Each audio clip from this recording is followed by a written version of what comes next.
Hello and welcome to Getting Fit and Cooking with KJ. I am so happy to be with you. My name is Kimberly, and I'm just coming to give you a week 6 update of my weight loss journey doing keto and IF. So please like and subscribe the video if you would like to. Greatly appreciate it.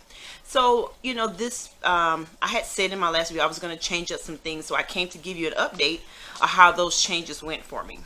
So the one biggest thing that I did to make a change in my weight loss journey was I just simply reversed the way that I was eating. I didn't change up the food that I was eating. I did drink more water though. But what I did was, when I say I changed up, there's normally breakfast, lunch, and dinner. I normally do intermittent fasting till about 12 o'clock, a little bit later every day.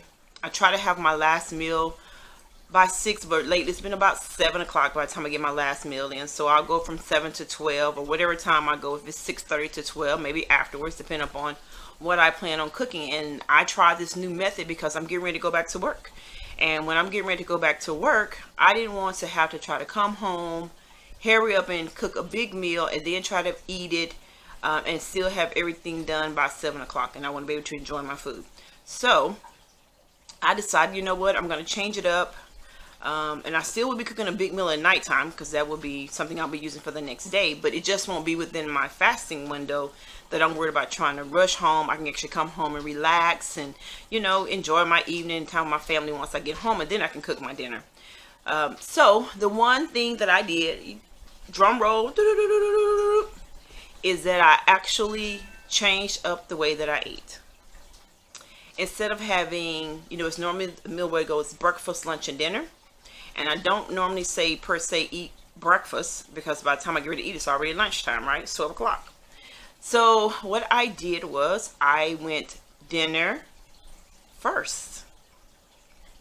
And it worked. I went dinner, and then I would either, for my next meal, which is close to the ending of my fasting window, I would either have something that's for a lunch type meal, or I would have breakfast. So I didn't change up the food that I had already been eating throughout the month. So if you notice from my previous videos, when I did my 5-week weigh-in, I said I had originally had lost 9 pounds. I gained 3 pounds back due to traveling and just kind of slacking off for that weekend before. So I weighed in at 278 pounds as my starting weight for this week when I started changing up my meals.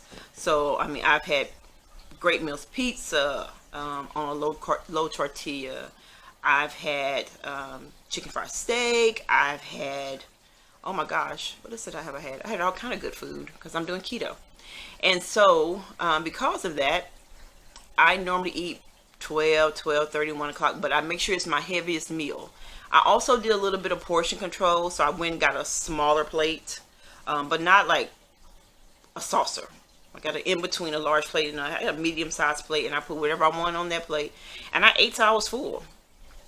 So I ate dinner, and then come time for my fasting, I'll just go back over and eat breakfast then, or if I had some leftover dinner. But if I had still some dinner left from earlier and I went and ate it for my last meal, it was nowhere near what I had for my dinner, because I found out that if I eat my biggest meal at nighttime, I'm not as active. So that's what I want to try to see if maybe I could be more active, because I'm more active during the daytime.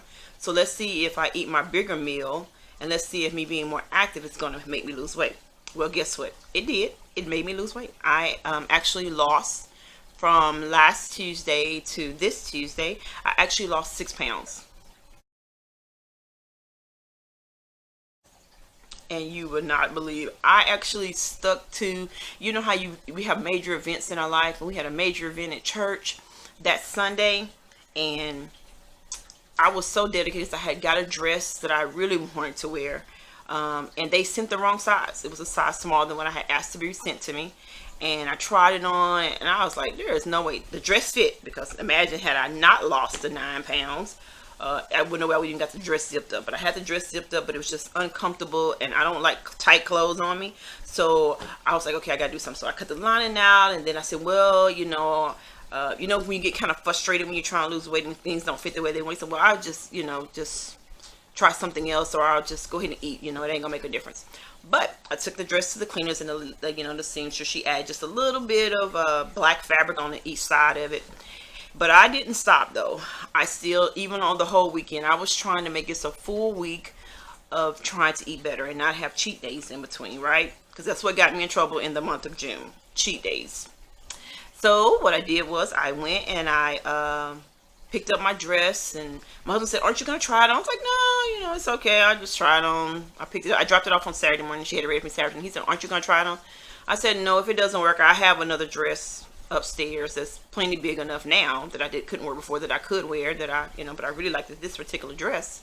So I still continued. So that day we were going to be having some of my favorite fried chicken, macaroni and cheese, potato salad, green beans, rolls, the whole gamut of what's not keto. But I made a conscious decision to stick to the plan. So I got up and I did me some garlic parmesan wings. I did me a twice baked cauliflower, so I could stick to my meal, and I knew I could eat the green beans with no potatoes in them. So that's what I did. But when I put that dress on, I was still amazed, because remember, I stuck through the whole weekend of doing my keto, trying to stick to the plan. I put the dress on, and come to find out, I didn't actually need, from Friday to Saturday to Sunday, because I stuck with the plan, I didn't need the additional fabric that was added. It was less than, the way you really look at it, probably less than an inch on each side. I didn't even need it. The dress was loose enough. I was comfortable. I didn't have, sit here and was worrying about, oh my gosh, how am I better look in this dress? But it turned out awesome, and I was so surprised, and I was really happy that I had stuck with the plan. It works. I'm telling you. If you do just keto, I encourage you to add in intermittent fasting to it, because it gives your body time to burn some of the fat. Now, like I said, you do it majority of the time you're doing this while you sleep. The hardest part is going to be your first few days of doing IF. So I encourage you to add intermittent fasting to, if you're just doing a low carb life, not necessarily keto either, but if you're doing a low carb life, look into adding intermittent fasting to your journey. It's definitely going to make a difference for you. So I'm excited about what week 7 is going to bring. I'm going to keep pressing on with the way that I'm doing it. And again, my goal for the month of July is just to lose 10 pounds. So I'm already down 6, but remember, I had gained 3. So really, I'm really back where I was. So I lost those 3, and you must see I'm at 3. So I have 7 more pounds to go to get to my goal for the month of July, and I got to stick to the plan. So I'm learning now to stick with the plan. Drink plenty of water. You're gonna need it. So anytime I get thirsty or I get hungry, I go grab me some water, and I drink it, and I give my body time to register that I have just drunk some water. So I am excited about this weight loss journey, and I hope that you come along with me, whatever you decide to do to lose weight, to make yourself feel better. Again, it's not about what people think, and it's not about how people may feel about you. This is your journey. This is my journey, and I would like for you to come along, go on the journey with me. We can be weight loss buddies together. So I appreciate you for joining in. I can't wait to give you a week 7 update of how this weight loss journey is going. Again, I thank you for tuning in, and don't forget to subscribe and like the video. I thank you for tuning in with Getting Fit and Cooking with KJ. Again, as I always say, I'm the one who ate it. I ate it. I own it. Now watch me lose it. Can't wait to see you on next week.